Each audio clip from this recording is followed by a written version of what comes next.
trouve que le boulanger, malgré que tout ce qu'on invente maintenant, ça reste toujours l'un des plus beaux métiers du monde quand on l'exerce comme il faut.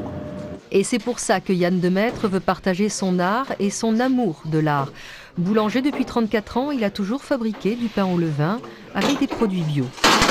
À la levure, ça gonfle très vite, donc il faut chasser l'air. Aujourd'hui, il enseigne sa technique à des boulangers espagnols. Il faut dire que là-bas, la demande est forte. De retour de vacances en France, nos voisins voudraient retrouver le goût du pain français.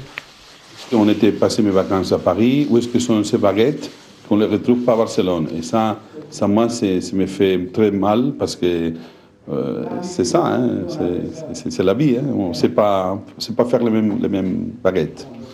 Alfredo Julio a racheté le commerce de Yann il y a 2 ans.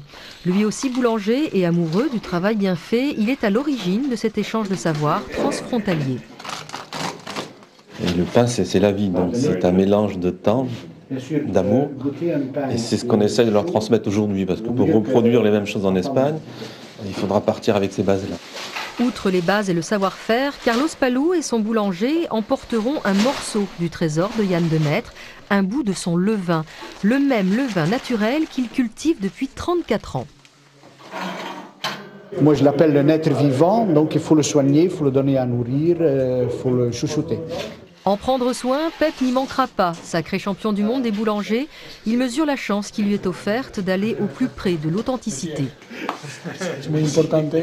C'est très important quand on te permet de faire ça.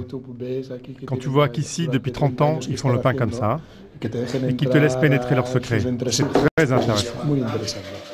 Dans quelques semaines, Yann ira à Barcelone superviser l'ouverture de la première boulangerie bio de Catalogne. Il pourra alors s'assurer que son levain est entre de bonnes mains.